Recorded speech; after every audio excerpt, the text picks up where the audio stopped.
সিলেটে পাথর লুটের ঘটনায় ডিসির পর এবার বদলি হলেন ইউএনও।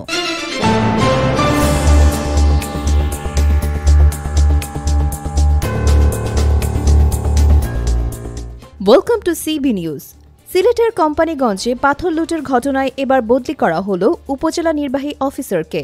এর আগে একই ঘটনায় বদলি হয়েছিলেন সিলেটের জেলা প্রশাসকও। সিলেটের কোম্পানিগঞ্জ উপজেলার ভোলাগঞ্জ সাদা পাথর এলাকা পর্যটকদের কাছে একটি পরিচিত স্থান, কিন্তু এই এলাকার প্রাকৃতিক সৌন্দর্য এখন হুমকির মুখে, কারণ এখানকার পাথর নির্বিচারে লুট করা হচ্ছে। বিভিন্ন গণমাধ্যমে প্রকাশিত ছবিতে দেখা যায় প্রতিদিন হাজার হাজার মানুষ এই এলাকা থেকে অবশিষ্ট পাথর লুট করে নিয়ে যাচ্ছে। এই পাথর লুটের ঘটনার তীব্র সমালোচনার মুখে প্রথমে বদলি করা হয়েছিল সিলেটের জেলা প্রশাসক মোহাম্মদ শের মাহবুব মুরাদকে, আর এবার একই কারণে বদলি হলেন কোম্পানিগঞ্জের উপজেলা নির্বাহী অফিসার ইউএনও আজিজুন নাহার। সোমবার সন্ধ্যায় সিলেটের বিভাগীয় কমিশনার খান মোহাম্মদ রেজাউল নবীর স্বাক্ষরিত এক বিজ্ঞপ্তিতে এ বদলির সিদ্ধান্ত জানানো হয়। স্থানীয় প্রশাসনের একটি সূত্র জানিয়েছে, সাদা পাথর ছাড়াও উপজেলার বাংকার এলাকা, ভোলাগঞ্জ কোয়ারি এবং শাহ আরিফিন টিলা এলাকাসহ বিভিন্ন স্থানে পাথর লুট ঠেকাতে ব্যর্থ হওয়ায়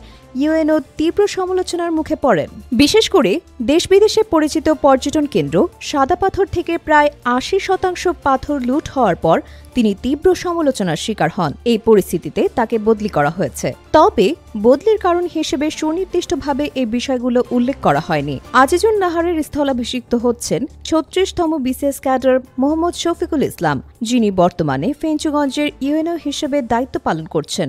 অন্যদিকে আজিজুন নাহার ফেঞ্চুগঞ্জে ইউএনও হিসেবে নতুন দায়িত্ব গ্রহণ করবেন। এদিকে আজ সোমবার সিলেটের নতুন জেলা প্রশাসক হিসেবেও একজনকে নিয়োগ দেওয়া হয়েছে। প্রবাসী কল্যাণ ও বৈদেশিক কর্মসংস্থান মন্ত্রণালয়ের উপসচিব মোহাম্মদ সরোয়ার আলমকে এই পদে নিযুক্ত করা হয়েছে। তিনি বর্তমানে ওই মন্ত্রণালয়ের উপদেষ্টার ব্যক্তিগত সচিব হিসেবে কর্মরত। আরও নতুন আপডেট জানার জন্য আমাদের চ্যানেলটি সাবস্ক্রাইব করুন। Subscribe now for daily news and updates.